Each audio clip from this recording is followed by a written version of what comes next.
अस्सलाम वालेकुम friends, welcome to my channel. आज का जो टॉपिक है वो है skeletal system of domestic animals. जानवरों के अंदर ख़ास तौर पे जो स्केलेटल सिस्टम है उसमें कौन-कौन सी चीज़ें आती हैं। इसके लिए मेरे चैनल को लाइक करें और सब्सक्राइब करें ताकि बेहतरीन वीडियो आप लोगों तक पहुंच सकें। तो आज के इस टॉपिक में जो है सबसे पहले हम ये देखेंगे कि स्केलेटल सिस्टम है क्या? What is skeletal system? तो स्केलेटन बेसिकली अगर हम सोचें अपनी लाइफ के अंदर, तो स्केलेटल सिस्टम का जो किरदार है वो आप लोगों को बिल्कुल क्लियर वाज़ेह हो जाएगा कि किस तरह से हम लोग आया जो दिन की मशक्क़त है, दिन भर के जो हमारे काम होते हैं, हम जो भाग-दौड़ करते हैं, स्पोर्ट्स खेलते हैं या उसके अलावा हम लोग जो मुख्तलिफ़ किस्म की एक्टिविटी करते हैं, उन सभी एक्टिविटी स्केलेटन की वजह से है। तो ये हार्ड टिश्यू स्ट्रक्चर है जो प्रोटेक्ट करती है हमारे ऑर्गन्स को भी और उसके अलावा वाइटल ऑर्गन्स को भी ज़्यादातर वो सपोर्ट करती है। तो सबसे पहले देखेंगे कि टाइप ऑफ स्केलेटन में कौन सी टाइप्स हैं, जिसमें पहले एक्सोस्केलेटन है जो ख़ास तौर पे इंसेक्ट के अंदर होता है, जो बाहर से स्केलेटन शेल होता है उसको कहते हैं। उसके अलावा एंडोस्केलेटन है जो ख़ास तौर पे हम इंसानों में, जानवरों में, मुख्तलिफ़ किस्म के जो जानवर हैं उनके अंदर जो बोन का स्ट्रक्चर आता है वो है। और हाइड्रोस्केलेटन जो फ्लूइड का बना हुआ होता है, प्रेशर देता है, ख़ास तौर पे जो पानी वाले इंसेक्ट्स होते हैं, वर्म्स होते हैं, उनके अंदर ये पाया जाता है। उसके बाद आगे देखेंगे तो ओस्टियोलॉजी है, means study of bone. Bone की स्टडी को जो है ओस्टियोलॉजी कहते हैं, ओस मीन्स बोन। उसके बाद उसकी जो क्लासिफिकेशन है कि हम अगर बोन की क्लासिफिकेशन करें तो सबसे पहले हमारे जिस्म में या जानवरों के जिस्म के अंदर जो पहले बोन आते हैं वो लॉन्ग बोन होते हैं। और ये बोन जो है सिलिंड्रिकल होते हैं, स्ट्रक्चर में लंबे होते हैं और इसके अंदर मेडुलरी कैविटी पाई जाती है जो जिसके अंदर जो है वो मुख्तलिफ़ किस्म के सेल्स बनते हैं, तो लॉन्ग बोन।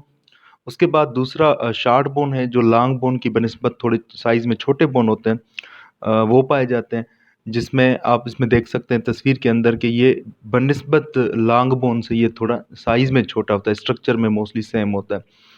उसके बाद तीसरे नंबर पे जो बोन आती है उसको हम फ्लैट बोन कहते हैं। अब नाम से ही क्लियर है कि फ्लैट बोन किस टाइप की हो सकती हैं, जो चौड़ी बोन होती हैं तो उसको फ्लैट बोन कहा जाता है।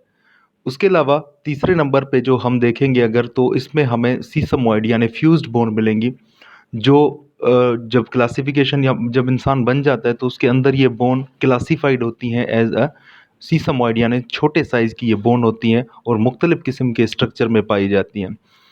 उसके अलावा अगर हम क्लासिफाइड करें स्केलेटन को कि एक स्केलेटन के अंदर कौन से पार्ट्स होते हैं, तो उसमें हमें 3 किस्म के स्केलेटन के पार्ट्स मिलेंगे।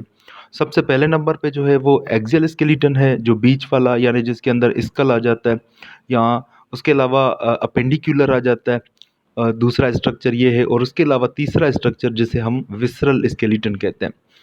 तो अगर हम सिर्फ बात करें कि अगर एक्सियल स्केलेटन, तो इसके अंदर स्कल रिब्स आ जाएंगी और इसके अलावा इसके अंदर वर्टिब्रल कॉलम आ जाएगा, जो जो इस तस्वीर के अंदर प्योरली क्लियर है, इसमें हम देख सकते हैं।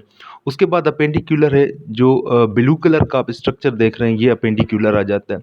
और तीसरा विसरल स्केलेटन है, ये मोस्टली विसरल जो है वो उमूमन पाया जाता है, जिसके कुछ एग्जाम्पल हैं, जैसे ऑस्पेनिस, जो डॉग के पेनिस में बोन होती है, जो गोश्त के अंदर बोन पाई जाती है, उसको विसरल स्केलेटन कहा जाता है। या आस्कार्डिस है कि काऊ के हार्ट के अंदर कुछ बोन्स पाए जाते हैं या बोनी स्ट्रक्चर पाए जाते हैं। उसके अलावा ऑस रोस्ट्री है जो ख़ास तौर पे सिर्फ पिग के अंदर पाया जाता है, उसके माउथ रीजन स्नोट के अंदर पाया जाता है। और अगर हम बात करें, स्पेसिफिक टर्म इस्तेमाल किए जाते हैं ख़ास तौर पे एनाटॉमी में जानवरों के लिए, तो उसमें जो पहला टर्म इस्तेमाल होता है उसे हम कैनाइन कहते हैं, जिसका मतलब है डॉग स्पीशीज। डॉग की पूरी फैमिली के लिए कैनाइन वर्ड इस्तेमाल होगा। उसके अलावा फीलाइन है, और फीलाइन मीन्स कैट, तो कैट के जितनी भी ब्रीड्स होंगी या कैट के लिए स्पेशली ये वर्ड इस्तेमाल होगा। इक्वाइन है, इक्वाइन मीन्स हार्स फैमिली, तो इसके अंदर जब भी हम ये वर्ड इस्तेमाल करेंगे इसका मतलब हार्स होगा। और कैप्राइन फैमिली है, कैप्राइन का मतलब होगा कि इसके अंदर हम गोट को स्टडी करेंगे तो गोट के लिए जो वर्ड इस्तेमाल होगा वो कैप्राइन होगा।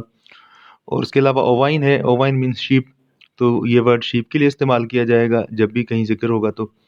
और उसके अलावा एसेनाइन है, इसका मतलब है डोंकी फैमिली। सो डोंकी के लिए इस्तेमाल कर सकते हैं इस वर्ड को। थैंक यू वेरी मच, आपने लेक्चर सुना।